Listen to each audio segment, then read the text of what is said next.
Hello, everyone, and welcome to today's Spud Smart Roundtable Series webinar.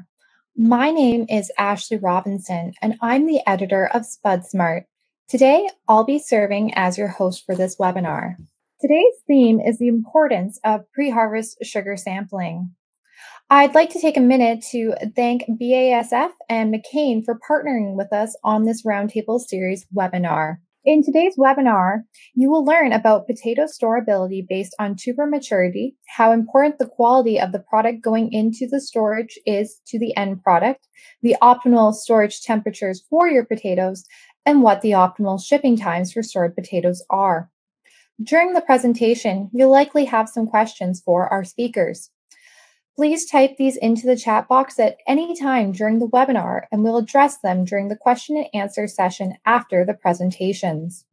Today's webinar is being recorded and will be made available at spudsmart.com following this live event. Today's presenters are Todd Forbush, Vice President and Storage Systems Engineer with Techmark Inc., and Hal Reed, Agronomy Manager with Independent Crop Inputs. Todd received his master's degree from Michigan State University in agricultural engineering in 1989. While there, he studied the effects of ventilation on the processed quality of chip potatoes out of storage under the watchful eyes of the late Bert Cargill and Roger Brooke. Following graduation, he continued to apply this work to the commercial potato storage industry at Techmark Inc. His faith in God, his wife Kristen, and his 3 children, daughters, and sons-in-laws, and grandchildren gives him the stability to address the tough questions that are posed each day in the potato industry. Todd is active at the Williamston Free Methodist Church and is an avid outdoorsman. Hal has had a long and productive career in agriculture, beginning with the Alberta Wheat Pool in 1975. He worked for the Alberta Wheat Pool for 9 years as a grain manager, and in his last 3 years, he served as the agro manager. For 17 years, Hal was the owner/operator of GEM Holdings, a company which provided agronomy services and storage management solutions to the specialty crop sector in Tapered area. This business is still represented in Independent Crop Inputs with his long-standing customer service relationships. Hal is a part of the soul of Independent Crop Inputs. He is relentlessly optimistic and a joy to have on the team. He and his wife, Marilyn, live in Tabor and are passionate about their family and serving their community and friends. Take it away, please, Todd and Hal. Well, thanks, Ashley. We sure appreciate the chance to come and join you all today. We're going to talk about something that's near and dear to all of our hearts, and that's potatoes, and specifically potato sugars and specific gravity. So we're going to start a little discussion about the potatoes. Why does this plant form a potato in the first place? Well, the potato plant, as you know, is a photosynthesis factory. So it's gathering sunlight all the time, combining that with carbon dioxide and water to produce the building blocks of the plant, glucose, and to give off oxygen. So that 6-carbon sugar on the right-hand side of the equation is glucose. That gets combined. The glucose that's not used in respiration for the building of the plant itself gets combined to sucrose and is transmitted to the tuber. So the tuber is a storage mechanism for energy that the plant produces. And of course, the more sucrose we transmit down, the greater our yields are, and the higher our specific gravity is. So the potato is building its future in those tubers under the ground. And its whole goal is to use those tubers for reproduction. We've got another mission for those tubers, and that's what we're going to talk about today. What is our mission for those tubers? Well, first of all, we are growing those potatoes so that we can process them, and that's what we're going to talk about today. We know that the seed sector and the table sector are important. When we're talking about sugar, we're really talking about processing potatoes. So we need quality potatoes so that we can make quality fries and chips. So that's our mission. And of course, whenever you can line up your mission with nature's mission, you're going to be more successful. So let's talk about the definition of quality potatoes. Of course, the market demands are what we're trying to meet. And the variables that we have to deal with on our side of the equation, on the grower's side and storage manager's side of the equation, are listed here. We'll talk about these in detail, but we look at the variety, the genetics, soil health, seed health, diseases, weather, all of this kind of boiling into crop maturity. And then the pieces that take place kind of as the harvest conditions and storage conditions roll out are post-harvest. So we're going to talk about the importance of sugar monitoring, both pre-harvest and then post-harvest in storage. Again, trying to match up these quality variables with our market demand to simplify that equation. So one of the things we do to simplify the equation is to do pre-harvest sugar samples. They help us clarify some of the variables and helps us put some numbers or science-based management practices together as we're trying to determine how to get the best quality out of that crop for the processor. One thing I learned in 1985 when I was working with Dr. Cargill at Michigan State University, he made sure that I knew that this potato was never going to let us know all the secrets. Now, what our job has been throughout my career is to try and discover some of these secrets, but I am certain that we will not know all the secrets, just as Dr. Cargill told me over 30 years ago. But we do know some of the major influences that affect solids and sugar accumulation. Of course, the varieties, and these are varieties that you select based on the processor's needs, the soils that you have at your disposal, the weather, and our cultural practices. We're going to break these down a bit. And again, this is the pre-harvest or growing season part of the discussion. Talking about variety traits, of course, yield is king. We have to have yield, but we need sold yield, not just tonnage, but tonnage to the processor to help us determine what our profit's going to be from each acre or hectare that we grow. Specific gravity, of course, is an important part of which variety we're going to plant. We need to know what their sugar profile is in storage, how they do with bruising and diseases, and a factor that's becoming more important as we look to transition our processing variety base, determinate versus indeterminate, or what degree of determinants that potato has. Of course, we know Russet Burbank is quite an indeterminate potato, sets tubers throughout its life as a plant, whereas determinate potatoes, some of the newer varieties that are coming out, are more determinate, which means they have a single set, and that set matures together.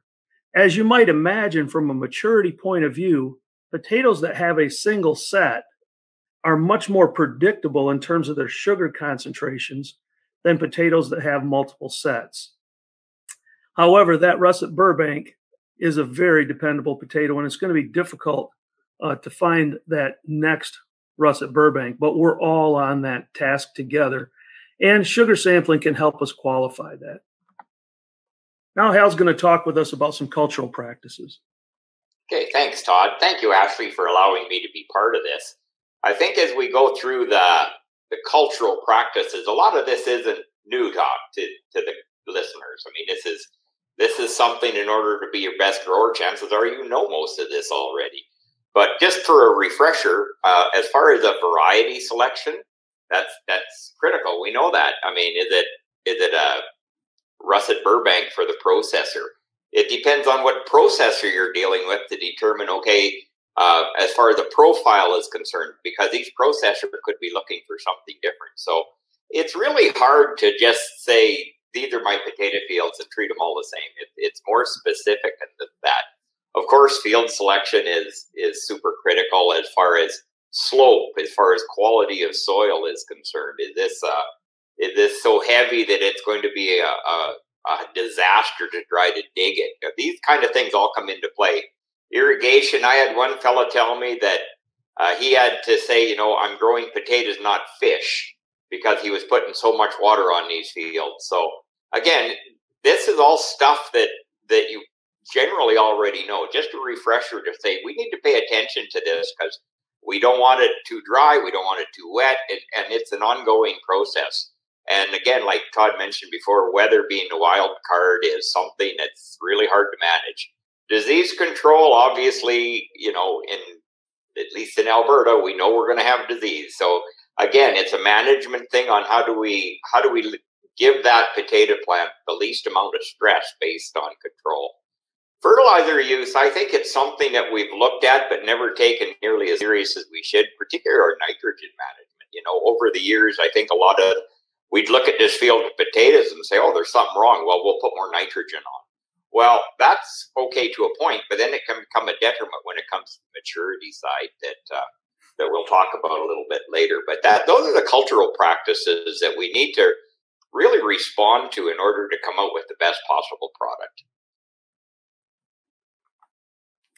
Thanks, Hal. And yeah, I know that when I love listening to presentations on potatoes. I have for a lot of years. And Sarge Preston said one day when he was presenting that one of his people in the audience said, "You didn't teach me anything new today. You reminded me of something I already needed to use at this point in time." And that may be the case today, Hal, as you said. We talked a little bit about variety and cultural practices and soils. Weather is that wild card. And while we can't do anything about the weather, we definitely need to keep track of the weather and to understand how that weather is going to impact the expression of the genetic potential of this potato. So crop maturity is where we're headed to try and get an understanding of how successful this storage might be based on how that growing season, again, how the variety, the soil, the cultural practices and the weather, how those kind of came together to get us genetic expression of what we know to be this potato that we're dealing with. We need to know if that crop is immature or if it's over mature, and those have very different needs in storage. And we need to remember that stress, as Hal mentioned, compounds these variables that are added into the equation. Specifically heavy rains, where we could have some issues where potatoes are underwater for some time, and how that impacts their transitions. Wet potatoes never store well. And if you do have any irrigation issues to where the potatoes face drought, a friend of mine in Maine, Steve Johnson, says drought trumps all. When it comes to sugars and maturity, drought stress is major. So if you've had issues with irrigation, don't just write those off and say, well, that's over with and done. At the wrong period of time, drought stress or irrigation failure can really cost you some quality. So keep track of that. Now, we got to remember that our maturity is measured prior to any fall stresses, and we'll talk about those in a little bit. But again, flooding in the fall or extreme cold temperatures or extreme heat when you're digging the crop adds stress to that potato. So if we look at tuber sucrose rating as a maturity indicator, we couple that together with what we call canopy vigor. So when we look at potatoes, the tops of the potato, the canopy, will senesce over time, and the tubers mature. But you don't always know just because the potato is dead that the tubers hit maturity from a sugar point of view, or because the canopy is green that the tubers are not mature yet. And when you run into those situations where the vines have died from disease, for example, and you've got an immature tuber, or where the vines have been overfed and you have a mature tuber, fields right beside one another can act totally different in storage for those reasons. So especially in the north, we can hit some times where we might not hit what I would call tuber adolescence. We might not get sugars to the point where we need to actually store well at our standard practices. So we need to watch out for what we might call juvenile potatoes. Those are potatoes with sucrose ratings kind of north of 2. And those do hit sometimes when we have a little later plantings or we have a cool summer where we don't really get finished off. We then move into the adolescent phase. These are potatoes that can be conditioned, kind of sucrose ratings from about 1.75 to about 1.25. These might require some preconditioning, some warmer temperatures early, depending on the utilization of the crop and when we want to bring it to the factory. And then chemically mature potatoes, generally speaking, sucrose ratings below 1.25 for chemical maturity. Now, in some of the areas that we're talking with, we'll have over mature potatoes where we have a long growing season and we're pushing that crop on out. We can have a time where we've still got real green vines, but we've got chemically mature potatoes under those vines. At that point, the factory we discussed earlier is still running, but the energy receiving mechanism is done. You're going to blow that crop up in terms of size, and then you're going to have potential issues with dark centers because you've had an over mature crop. So maturity it's not at a single point in time. It's measured over the time leading up to either vine kill or harvest. So our pre-harvest sucrose analysis, we take a sucrose analysis of the tubers from the field. That allows us to identify mature fields with the highest opportunity for successful storage. Also, if we've got good digging conditions where we can make these decisions, we can set up similar maturity fields to go into a single bin to make sure that our storage management will be the same. But again, it's critical to assess maturity prior to fall stress. We're going to show some examples later in this talk. And of course, we all know what fall stress is. We just lived through it for 2 consecutive growing seasons where we had very cold fall temperatures. If we had a mature crop prior to that, we handle it differently in storage than if we had an immature crop prior to that. We'll go into those details in just a little bit, but we always want to know, starting in August, we want to know what that maturity is. Hal's going to talk a little bit more about that protocol. Okay, thanks, Todd. I think one of the privileges that I have is that generally I spend my whole entire summer out in the potato field. So it's just very helpful to be able to monitor this crop from the minute they put it in the ground to the minute it goes to the processor. So when we talk about sampling, because I do a lot of petiole sampling in the field, I try to set my petiole sample up in a good average spot in the field. So I like to take my pre-harvest samples in that same area. It just gives me a little bit better handle. Here we are nutritionally, so we're going to take the potatoes from the same way and see if there's a bit of a correlation. But we start, like I say, in August, and we'll take them. The russet Burbank thing is that we're digging most of our russet Burbanks green, which means we got to pay a little more attention because at least here in Alberta, the last 2 weeks of growing is where we get our bulking and our economic advantage per se, because they just take off at the end. We'll take 2 or 3 samples depending on what the schedule, when they're going to top kill them, when they're going to start digging, those kind of things. And it will take 40 tubers from the same uniform field located. Where we kind of pay attention to the canopy conditions is, again, I don't think there's a non-variable field in the world, but so that's where we need to pay attention to our canopy rating. Is it where we're taking a spot? Is it all senescing evenly? Is there some light spots and dead spots and all these things going on at the same time? What's going on? And that's when we bring them back to our lab and we'll analyze it. We'll do the specific gravities. We'll do the fry quality. We can do yields, but again, the yields thing to me is I could do 10-foot digs and have 10 different asters. I'm not looking for yield as much as I'm looking for quality. And that's where the sugar concentration is so important. So I think as we look at the key points from the protocol is we're just trying, instead of because being the reason we're going to start there, we're going to try to follow that trend to say, we know this field is going to be more mature than this field for whatever the reason. Again, it turns into a quality issue too. And, they say that the storage is a hotel, not a hospital. So I can feel very comfortable going in with the grower and saying, okay, this field, we can put it at the back of the bin. It's dying evenly. The sugars are good. It's mature. The gravity is where we want it.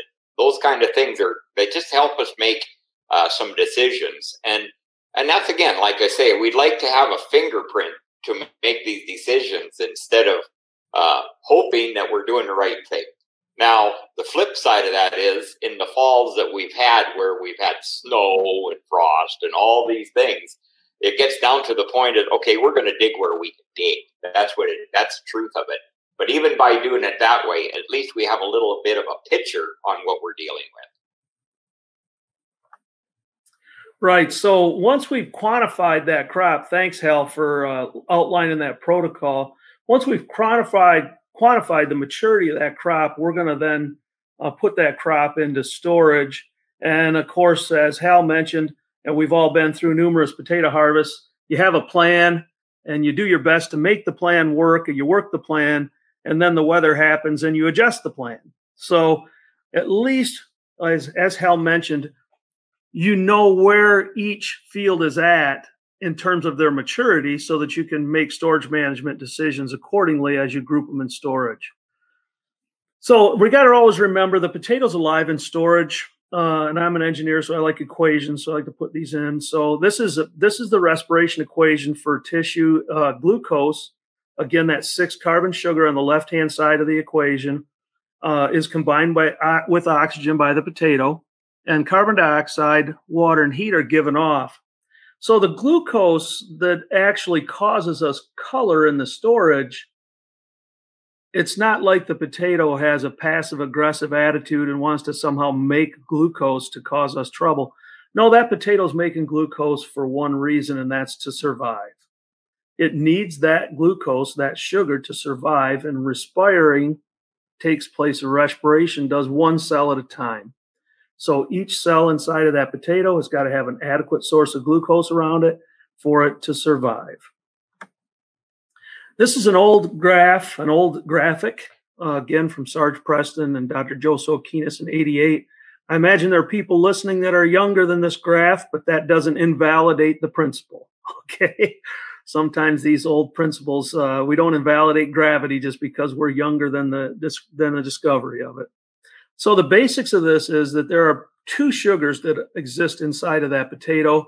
Sucrose, which is a 12-carbon sugar and does not generally cause problems. Now, extremely elevated sucrose values can cause some color in fry process, but generally the Maillard reaction works with the glucose, the 6-carbon sugar. So where does that 6-carbon sugar come from and why? Well, the potato tuber has starch on the left-hand side of this equation, and that starch is converted to glucose and off into respiration, or it's converted into glucose combined into sucrose, and we build up a sucrose pool. Also, immature tubers will have a high sucrose pool. As the potatoes removed from the tube, or the tubers removed from the plant, an enzyme called invertase, if you see the letter C between these 2 barrels, that's what the C represents, is invertase. And that's an enzyme that breaks sucrose down into 2 glucose molecules, or a glucose and a fructose. Both glucose and fructose are reducing sugars, and they kind of interchange inside the potato. They are removed from the potato only through respiration. So the idea here is if we've got a lot of sucrose, it's going to take a lot of respiration to get rid of that because it has to go through invertase to glucose and out. And invertase activity is regulated by respiration rate. So the higher the respiration rate, the higher this conversion and the higher the supply of glucose is. So that's kind of what that potato's up to. Again, its purpose is to survive. So survival is a spot where survival's in danger is freezing. In the fall of the year, when the outside temperature drops and the soil temperature drops, that potato needs to survive. Its goal is to reproduce. And so if it gets to the point where it's starting to get close to freezing in that 28 to 29 degree Fahrenheit range, the sugars start to come forward. And even when you get below 40 degrees Fahrenheit in the soil, we get elevated sugar concentrations. The reason that sugar concentration elevates is to increase the amount of soluble solids in the plant solution, such that will drop its freezing temperature. Just like road salt or other things put on the roads helps drop the freezing point of the water so that we can melt ice. Similar case with the potato. It's trying to survive, so it needs more soluble solids. Sugar is what it uses for that. So that's what it's trying to do, and that's why we have stress that comes from a cold temperature prior to harvest. It's called cold temperature sweetening. And again, we want to know what this potato was like before cold temperature sweetening, then we can determine how we're going to handle it after. We're going to go through a sugar report now. There's quite a bit of information on these reports, and we're just going to break it down one at a time, okay? So we'll start out with the sucrose and the glucose. This is a bin of russet Burbank potatoes, and we see that the sucrose begins at about 2.4 very high, and over the period of time that we're looking at here, which is November through January, we can see that the potato's sucrose has basically been cut by 50%. The glucose, on the other hand, has stayed very stable and very high, 0.5, 0.4 to 0.5, very high. The quality information we can see for fries is on the left and chips is on the right. We can see that these quality, the potatoes quality, was mostly 3s and 4s. We can see in the lower graph, no 0s and 1s. So, and then on the chip side, we look at undesirable color, internal color, and total defects. So those are the pieces. We'll break the fries down in 0s and 1s, 2s, and 3s and 4s. That's the 3 graphs. When you're looking at these graphs, there's a red, a blue, and a green line as well. Red would be the minimum, blue the average, and green the maximum. If we look at temperature, early on these potatoes were at 46 degrees. They were cold harvested, and then we never warmed this crop up. So this crop started at 46 degrees. We held it at 46, and eventually in the middle of January, it was actually down at 43.6 degrees. So it dropped down below 44 degrees. These are russet Burbanks. And remember that color that we saw, that sugar was 0.5 glucose. Let's look at those a little bit. So again, this is a comparison of this individual bin. This is the table that would be on the bottom left part of the report. This was 2 samples. One was on the 9th of December and one the 20th of January of 2020. So this is just earlier this storage season. Pretty stable sucrose and glucose on these, and also stable quality, mostly 3s and 4s. Okay, so that's this bin's comparison.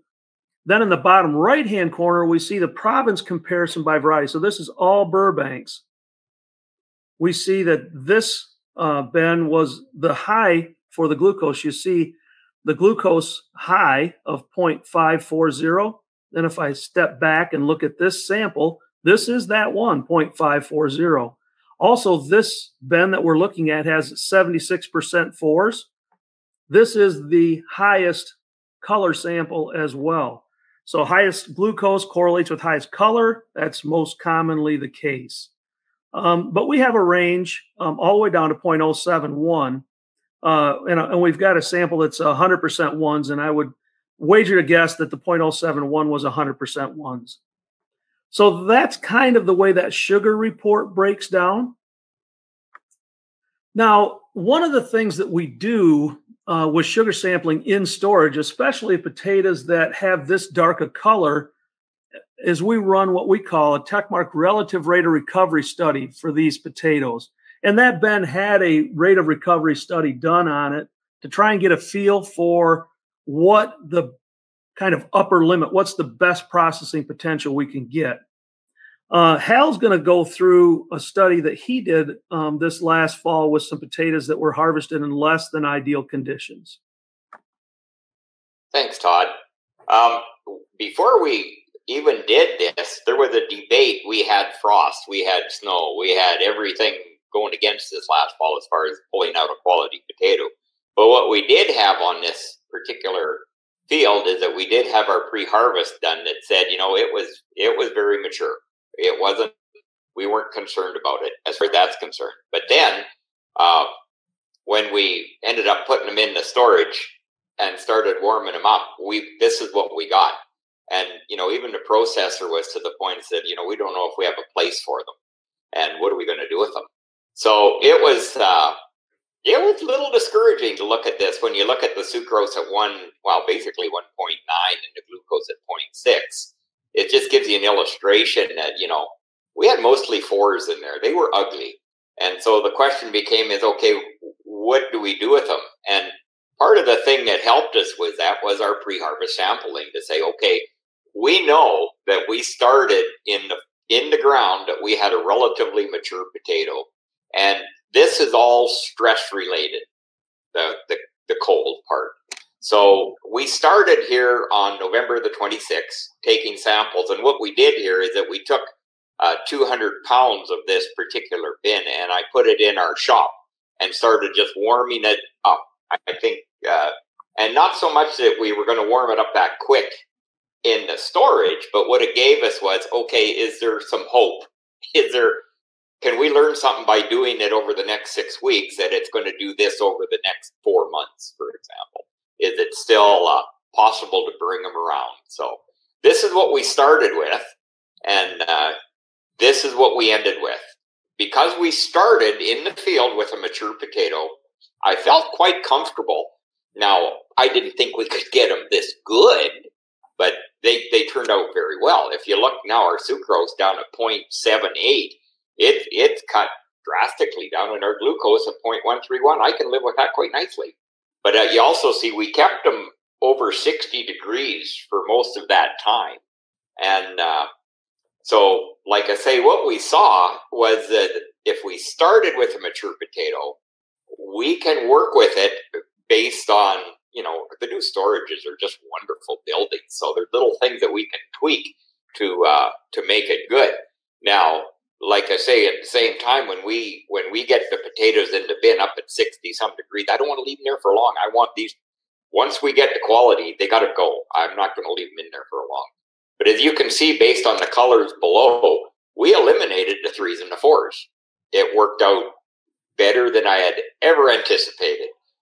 And the two things, again, that just to note that they were mature before we had the frost. So again, it's a hardy potato, and we can do things with it. The fun part of this is that we shipped them on May the 2nd. Pardon me. We shipped them. The processor could use them. The grower could ship them. Life was good. So yeah, that's kind of an overview of what we've been talking about. Hal and his business are located in Tabor. He runs his lab right there in Tabor at ICI. There are also 2 laboratories in Manitoba, one in Winkler, Southern Potato Company, and then Gia Consulting in Newton has opened up a lab and will be available for processing pre-harvest samples and storage samples this fall as well. So these are people that you can work with to get this information. And again, we really appreciate the chance to talk today about something we're real passionate about, and that's potato quality. So thanks so much for your time. We really appreciate each of you taking time from your day. I know it's busy, and we're just thankful for that. And just everyone stay safe out there, and let's have a great 2020 growing season and run this crop out into 2021 and make some good fries and chips with it and get that market demand back. Yeah, thank you very much for allowing me to be part of it.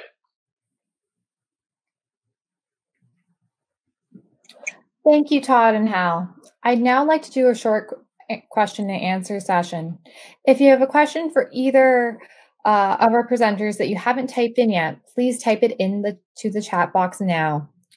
Yeah, so maybe first off, just a general question, because of course, I know farmers like to know about costs of things because when you're planning out your crop, you need to know what's going on the money side. So, how much does this test cost for farmers to do? Well, I guess I'll answer that. I charge, yeah.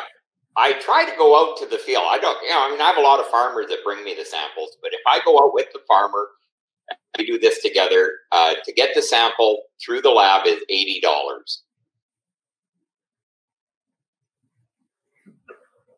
Thank you. And of course, I know Techmark, the companies that you work with are all located in Western Canada. Would you know of any companies or anyone that would be doing this in Atlantic Canada for our farmers out there?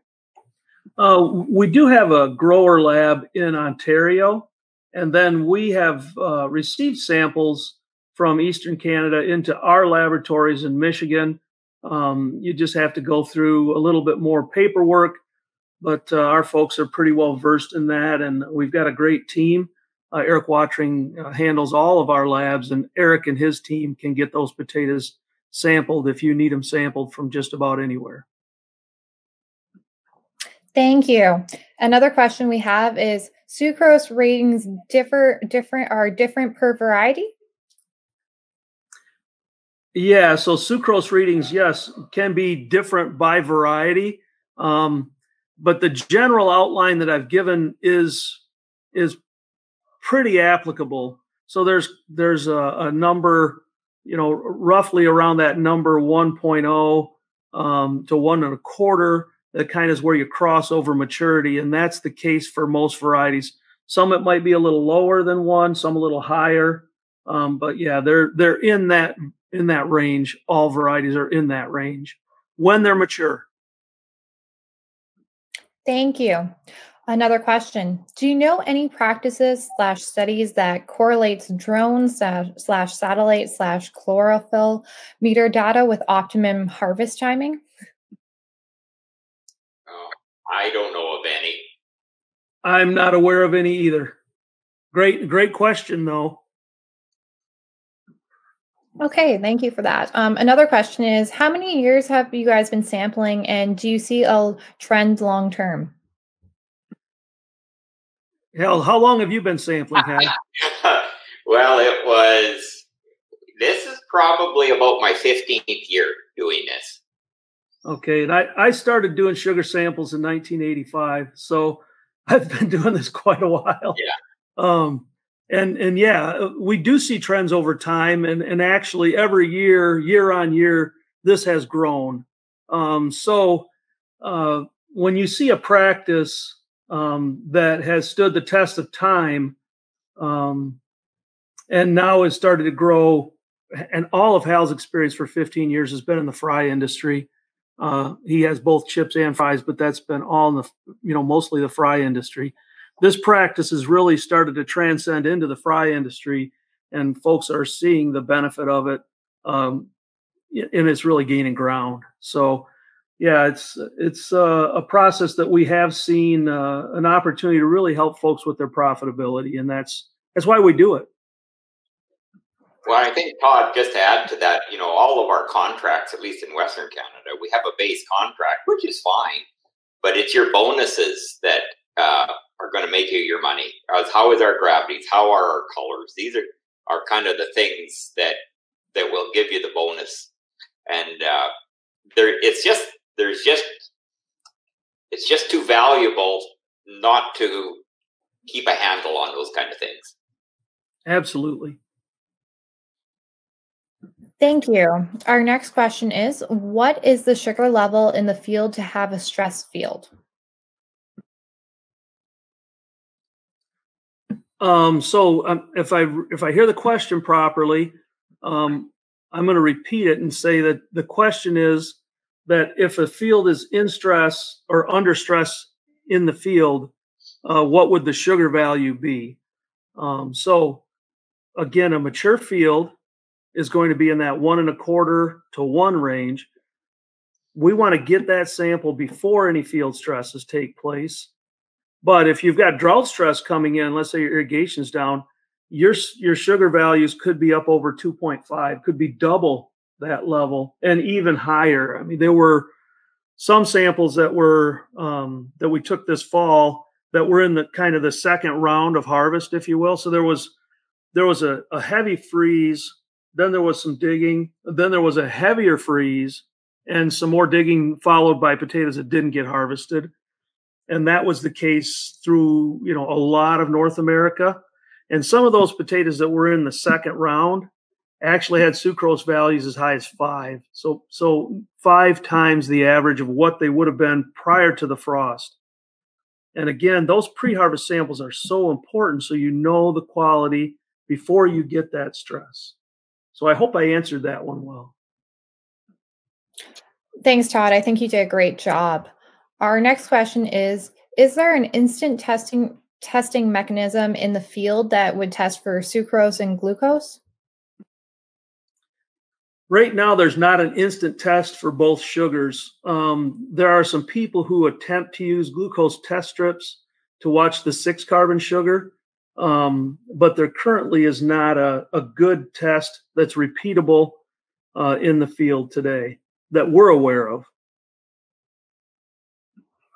Thank you. The next question is coming from the UK, actually. How do you manage sprout control when reconditioning potatoes at 60 degrees Celsius for 6 weeks? We are losing CIPC in the UK this year and will be using ethylene restrain. I'm not sure it will be man enough to hold back sprouting for this period of time. Yeah, so that's a great question. Appreciate that. Very interesting that we're fortunate enough to work with the folks in Japan on the island of Hokkaido. They've not had CIPC. So when we think about what the UK is going through, and they're also using ethylene, by the way, when we think about what the UK is going through, we know that there's somebody out in front of us and on Hokkaido. So very similar growing conditions, very similar questions. What are they doing there? How are they handling? Well, of course, first and foremost, variety and maturity. You've got to have a variety that can hit maturity in your growing region, and you can't over fertilize. You have to keep your nitrogen back. You're most likely not going to be preconditioning that potato.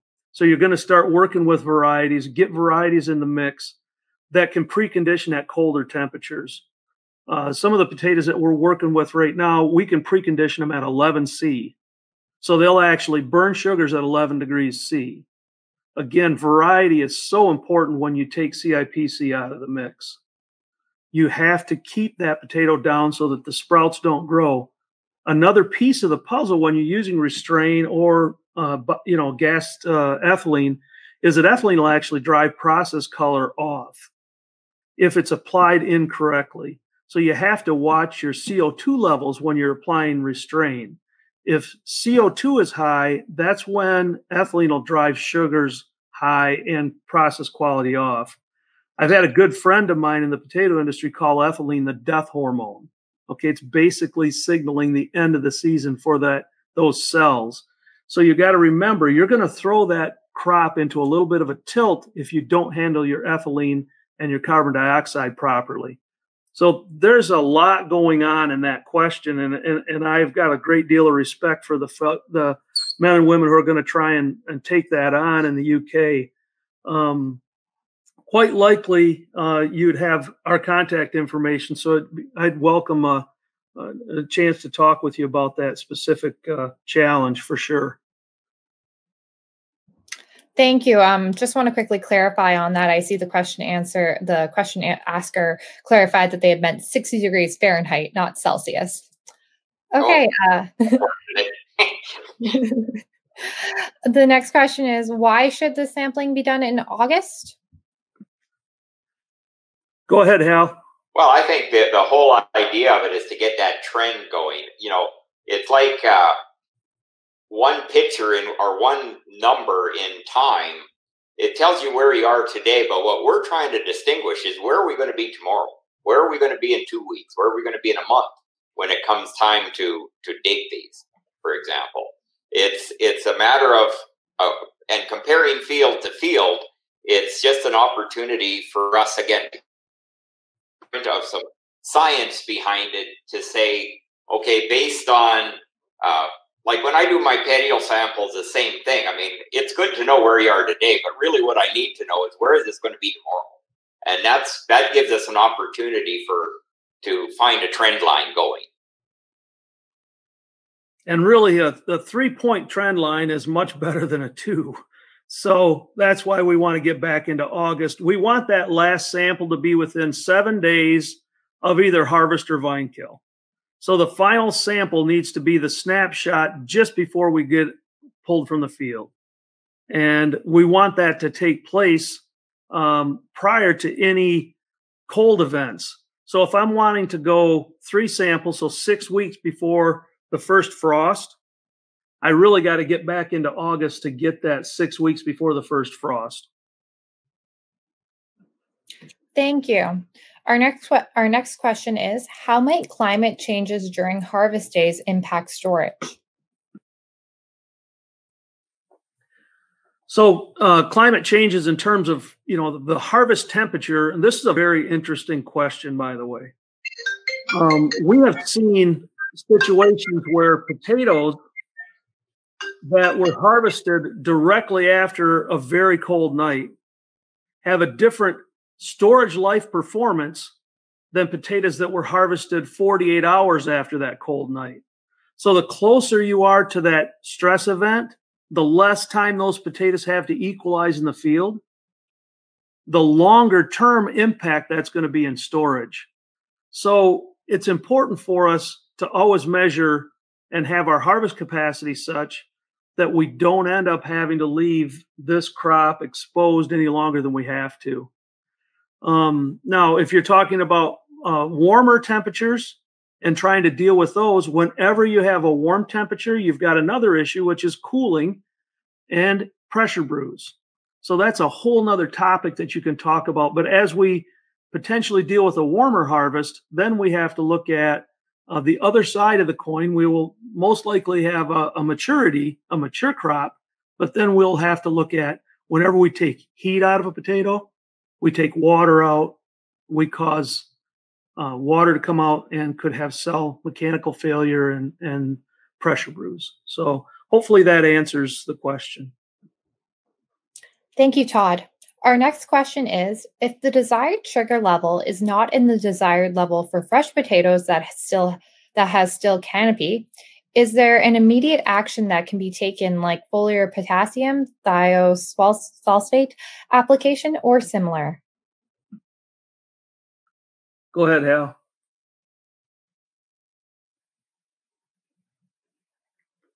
Not sure if I have any ideas along those lines. I know this, that... I'm sorry, I shut my mic off for a second. There's things we can do with fertility to do that. Like on a chipper potato particularly, once we get where the profile is and we see our prior to vine kill, we'll go in and shock that plant with, say, boron, for example. And what we're doing is pushing the nutrients down, and that plant will wilt. It won't die, but we can actually make it wilt, which... two things, we're seeing a more even set on it, and it makes it so much easier to top kill when it's not quite as vibrant. So yeah, there's little things we can do, but I'm not sure there's things that we're going to make a big swing with. Todd, feel free to jump in there, but that's what I mean. Nope, that's good, Hal. Thank you very much. Thank you to both of you. I think that's all of our questions that we have for this webinar. I just want to also thank the question askers. You guys had some really good questions that really made some good dialogue here. So once again, I would just like to thank our speakers, Todd and Hal, for joining us today.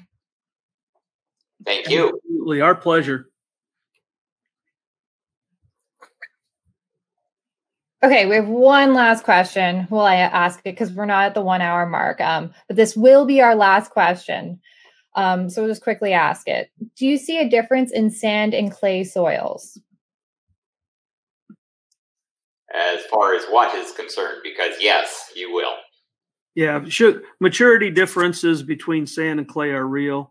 Yeah. If you've got a lot of variability within a field, a lot of soil variability within a field, we want to make sure we note that, because that variability is coming right into the storage. So, but yeah, that maturity difference is real between sand and clay. Thank you guys for answering that one last question. I really appreciate it. So this time we are going to wrap up the question and answer session. Thanks once again, Todd and Hal. And I'd just like to thank our sponsors, BASF and McCain, for making this webinar possible. And last but not least, a big thank you also goes out to everyone who participated today. I hope you found this information valuable. Again, a recording of this webinar will be made available on spudsmart.com. Thanks again, and we hope you have a wonderful day.